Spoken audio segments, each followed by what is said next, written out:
Imagine for a second that it's the year 2044. Okay. You wake up on a Tuesday morning, but you don't have a job to go to because artificial intelligence handles like virtually all of the labor. Right. And you don't have a spouse because the very concept of marriage has been entirely abolished. Wow. And that country you live in, it doesn't exist anymore. Yeah. Because national borders were basically erased a decade ago. So welcome to today's deep dive. It is, it's definitely a jarring picture to paint, right? I mean, it goes against almost every fundamental assumption we have about how human beings organize themselves. It really does. It's wild. And our mission today is to unpack exactly how that 2044 scenario could actually happen. We're basing this on a highly provocative, really sweeping essay titled The Future of Mankind. Right. Written by an author named Twifeng. Exactly. Dated March 15th, 2024, and translated and edited by Kinyu. And this document, I mean, it makes some massive radical predictions about the complete restructuring of society within the next 20 years. It really pulls no punches. None at all. But, before we really get into the mechanics of this, we just need to set some ground rules for you listening. As your guides today, we are being completely impartial here. We are not taking sides, and we are certainly not endorsing these views. Yeah, totally neutral. Right. Our goal is just to act as a neutral lens. We want to help you examine these fascinating claims and, understand the thought process behind them, because the author predicts the total disappearance of marriage, families, and even countries, all within 2 decades. What's fascinating here is that Twifeng frames these societal shifts not as, political choices or even as these philosophical ideals we should strive for. Right. They are framed as inevitable natural laws. The argument is that you cannot fight the shift any more than you can, fight gravity. Okay, let's unpack this. Because this concept of an unstoppable natural law is, well, it's the engine driving this entire vision, isn't it? Yeah, absolutely. I mean, natural laws operate completely independently of human will. The text describes resisting them as trying to resist death itself. Right, which is impossible. Exactly. Like, all attempts will fail.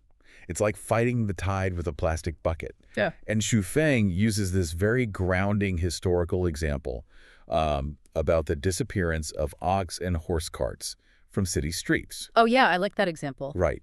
Because they didn't just vanish because some politician passed an anti-horse decree. They vanished because automobiles were invented.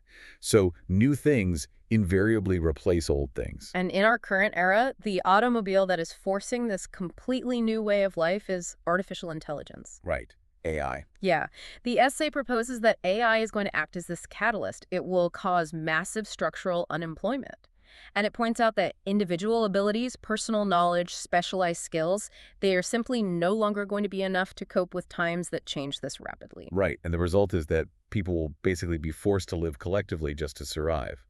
But I have to push back on this a little bit. Sure. Go ahead. Is forced collective living really the only logical response to AI? I mean, couldn't you argue the exact opposite? What do you mean? Well, if I have an incredibly powerful AI assistant right at my fingertips, couldn't that empower me as an individual? Doesn't it make the whole, rugged individual even more capable of surviving completely on their own? It is a really tempting counterargument, but the core logic here relies on the vast difference between fixed human capacity and, well, exponential technological growth. Okay. See, the text views our individual ability to adapt and learn as relatively fixed. Meanwhile, AI's growth is compounding. When massive unemployment hits, the traditional individual just becomes obsolete in the face of these objective needs. You can't just, bootstrap your way out of a total economic paradigm shift. Yeah, I get it. So it's less about AI making us superhuman and more about AI changing the environment so drastically that the lone wolf just can't survive the winter anymore. Precisely. Like, if you want to eat, you have to pool resources. You have to join the collective out of pure necessity. Which sets up this massive chain reaction. Because if technology and natural law are forcing us into these macro collectives to survive, what happens to our existing micro collectives? And that leads to the author's most shocking claim, really, the death of the family unit. Here's where it gets really interesting. Yeah. Twifeng doesn't just say families will change. The claim is that marriage and family are destined to disappear entirely. Yeah. Gone. They're described in the text merely as the, quote, crystallization of the production relations of the traditional era. And in this new network era, Social relations are so vast and complex, making the traditional family an actual burden and obstacle to personal development. Right. It becomes a bottleneck. Exactly. People are going to distance themselves from marriage as they awaken and demand a higher quality of life. And just to hammer the point home, the author suddenly name drops religion. Yeah, that part was wild. Yeah, right. Pointing out that Jesus Christ, Buddha Shakyamuni, and the celestial Laozi never advocated for marriage and family. But I have to ask, how does a network era inherently turn a family into a burden for, the average person listening to this? This raises an important question, right? We need to look closely at how the author draws a direct line between ancient agricultural survival and modern digital network. Okay, break that down for me. Well, for thousands of years, the family was a hardcore economic survival unit.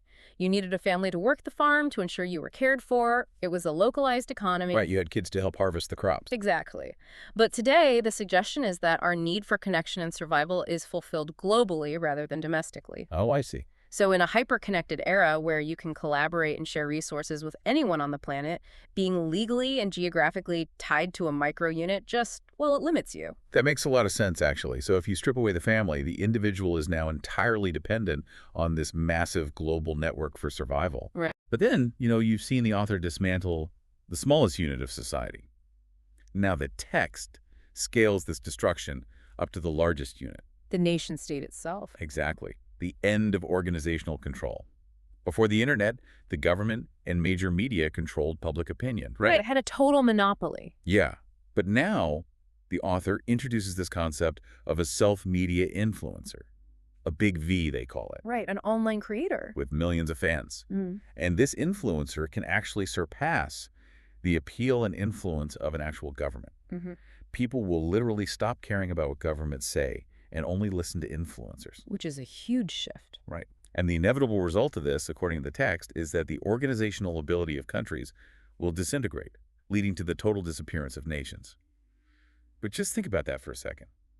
Imagine waking up and realizing a TikToker or a YouTuber holds more actual geopolitical power than a head of state. It sounds absurd at first. Right, because they just control the attention economy. But the shift from institutional authority to parasocial influence is very real. The text identifies the fracturing of centralized media as the fatal blow to national borders. How so? Well, a government relies on collective illusions, like fiat currency or physical borders, to project power. An influencer relies on parasocial trust. If millions of fiercely loyal followers decide they trust the influencer's decentralized currency more than the national dollar. Oh, wow. Then the government can't collect taxes. Exactly. The authority hollows out from the inside. The borders become just lines on a map that nobody respects. Because their loyalty is to these borderless digital communities instead. Precisely. Okay, so if families are gone and governments have just dissolved, what does the day-to-day human experience actually look like in this new world? It's a radical reimagining. Because the author outlines this sort of borderless shared utopia. And it starts with resource sharing.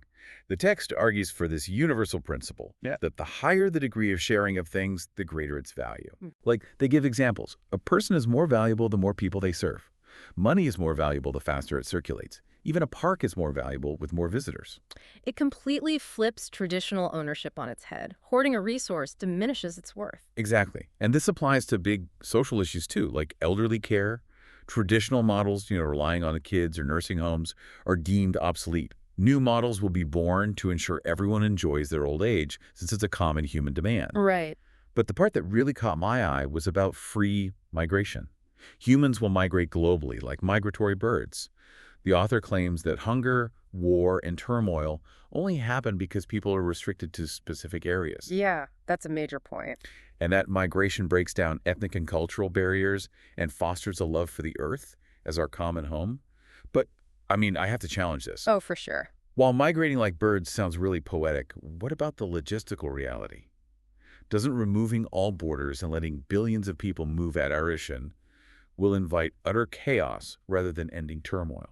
If we connect this to the bigger picture, we have to understand the author's utopian vision here. Okay, explain that. The underlying logic is that resource hoarding and artificial borders are what create war.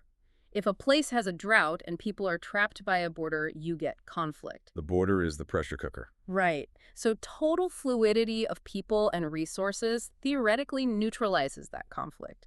It assumes human violence is a symptom of restriction, even if the exact logistics of moving billions of people aren't fully explained in the text. Right. It's more about the principle of releasing the pressure. So we've painted a picture of a world with no borders, no families, no governments. We've got millions of influencers, AI outsmarting us, and massive unemployment. It is a lot to take in. It really is. So the essay asks, who is going to manage all of this chaos? Which existing system or culture can handle these extremely complex problems? And the answer the author gives is pretty blunt. Absolutely none. No country, party, religion, or organization can handle it. The final declaration is that the only path forward for mankind is, quote, Shuofeng-style communism. Right. So what does this all mean? For you listening, this text is essentially a fascinating mirror. It's reflecting all these modern anxieties we have about AI, isolation, and institutional failure, right? Exactly.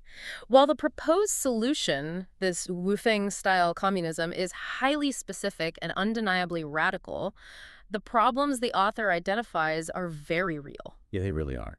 AI disruption, aging populations, deep institutional distrust. You are living through these issues right now. Right. This document just takes all those cracks in our foundation and stretches them to their absolute logical extreme. And that's why reading something this provocative is useful. So we've gone on this wild intellectual ride today, from the breakdown of the traditional family to a borderless, AI-managed collective. A lot of ground covered. Definitely. And engaging with these radical or, fringe texts is just a great way to stress test our own beliefs about how society should function. It forces you to ask why you value the things you do. Exactly. And, I'd like to leave you with one final thought to mull over. Let's hear it. The author assumes that stripping away families, nations, and borders will organically result in a peaceful, shared collective. Right, the utopian view. But if all the traditional structures that historically gave humans their identity suddenly vanish tomorrow, what fundamental human values would still remain to hold us together? Oh, wow.